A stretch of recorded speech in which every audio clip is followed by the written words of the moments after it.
Maybe the world would be better off without you.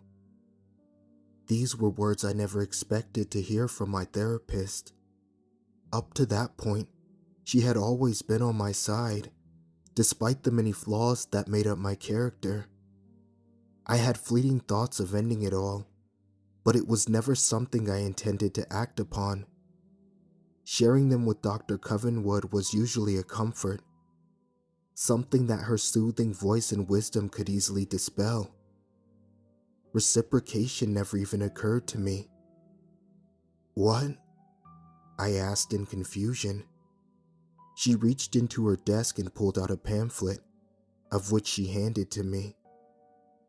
"People don't understand you, Jack. You're special. Let them live here in their ignorance. There's a better place for you. It's time to move on." It was a brochure of sorts. Next World was a paradise of the afterlife, equipped with a beautiful, otherworldly charm and happy community that even put heaven to shame. At least, that's what the pictures and descriptions made it seem like. I was baffled but intrigued. "What is this?" I asked. "This is your solution. A better place where you can live without fear or worry." She pulled out an envelope from the drawer and emptied it into my free hand.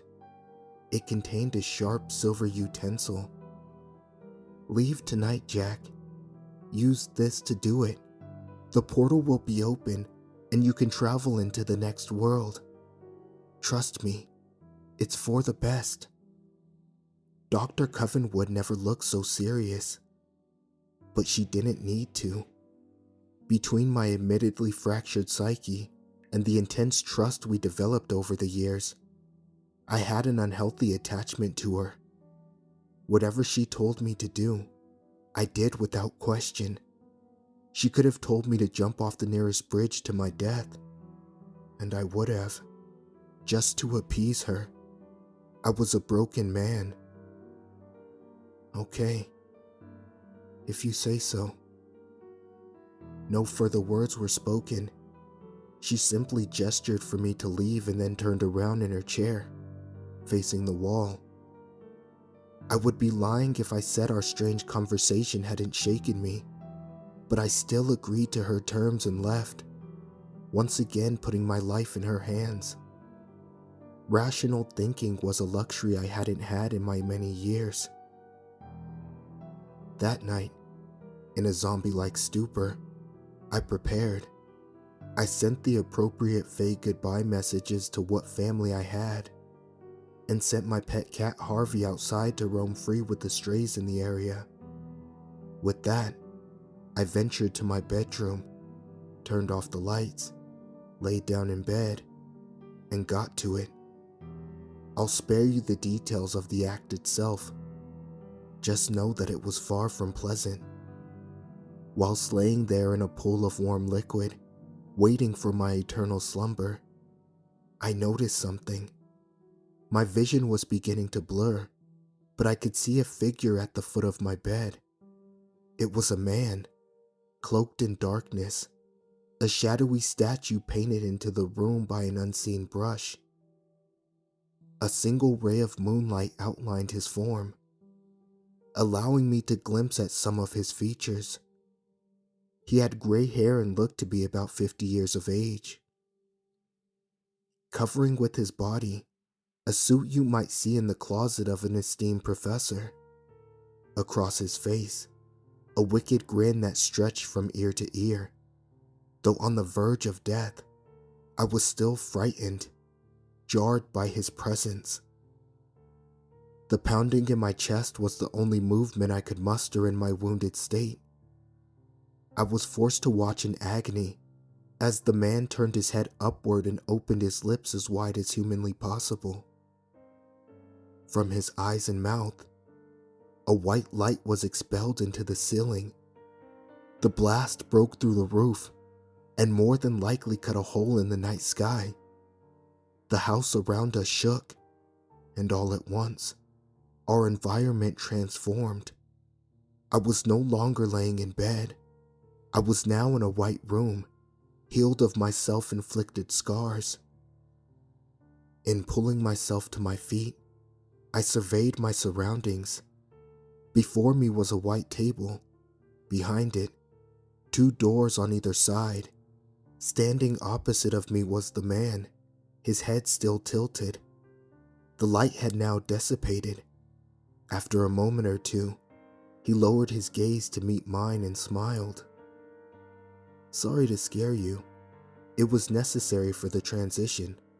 Please, take a seat." The man motioned for me to sit at the table. I obliged, but remained cautious. He sat down across from me. "We are here to determine eligibility. Normally, when a mortal is killed with the next world artifact, they move on without issue. However, when it is done deliberately to oneself, a judgment is needed to complete the process. Make sense?" I was amazed Dr. Covenwood was speaking the truth. The next world was real, and I was ready to take my place inside, hopeful for a better existence. I nodded. "Good, we can begin."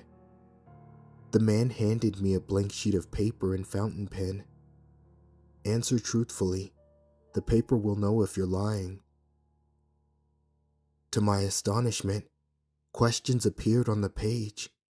I would write out my response, the ink would vanish, and the next query would present itself.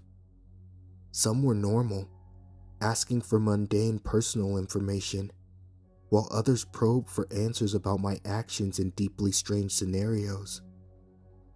Such as, if given the choice, would you rather have your skin removed or your soul?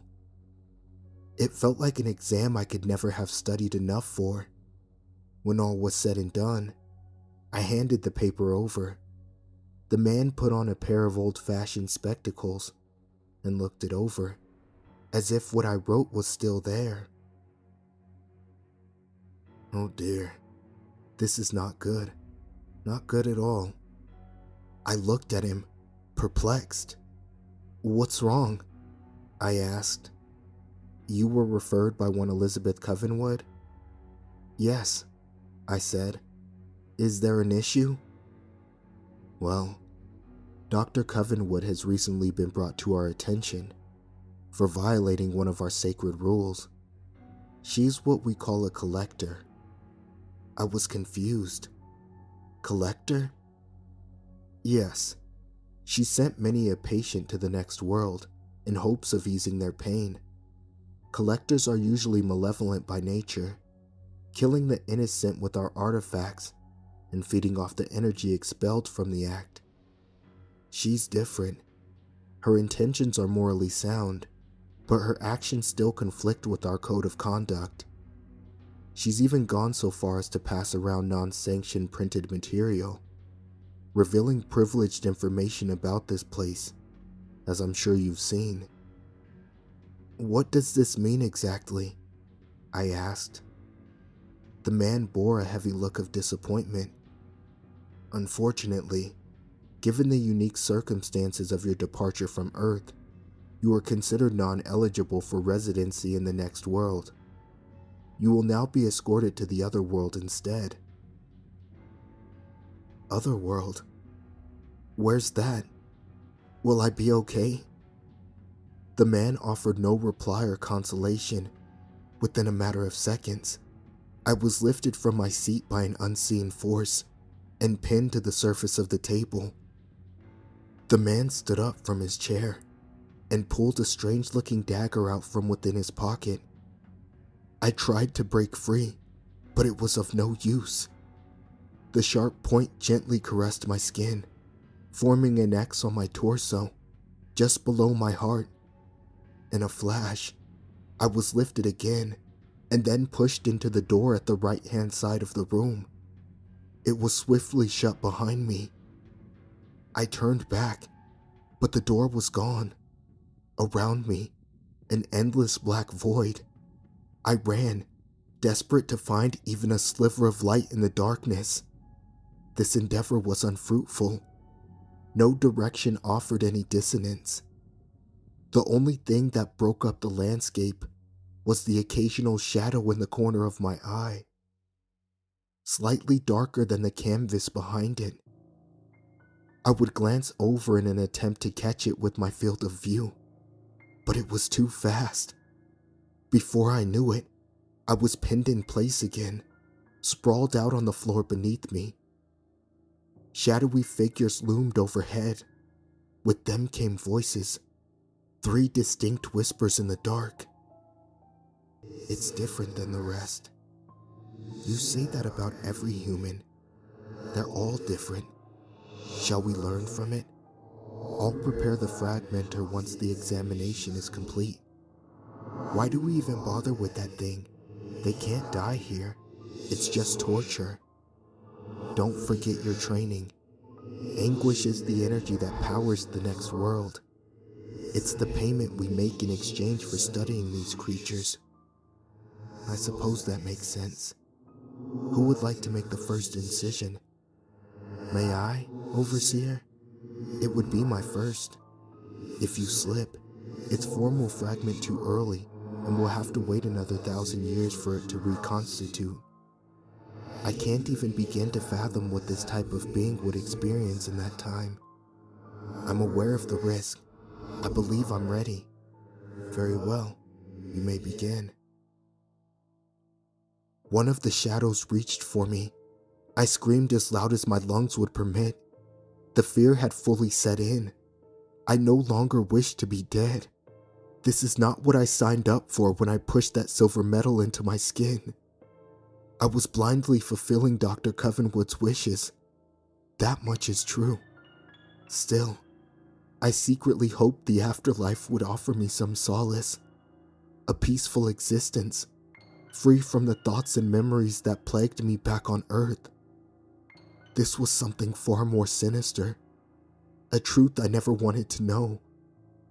Before the shadow could make contact, I fell into a deep, dreamless sleep.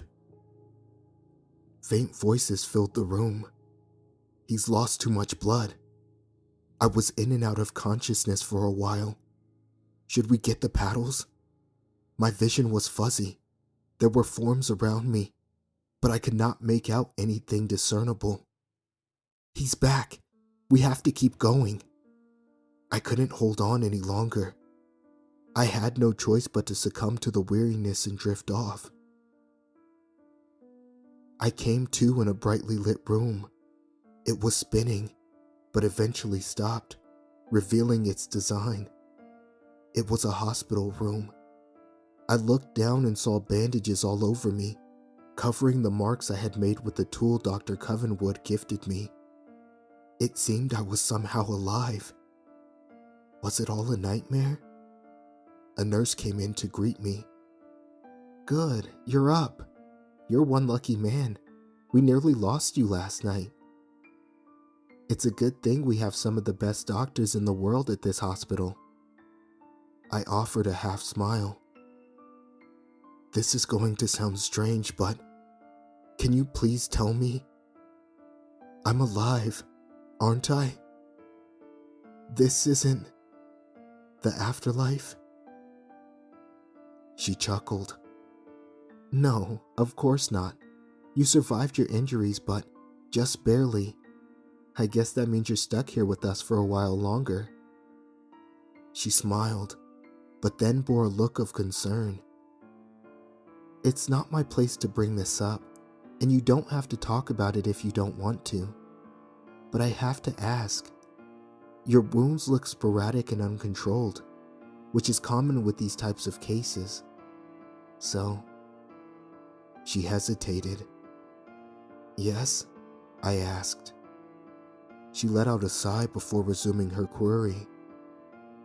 I really shouldn't pry, but why did you carve an X in your chest?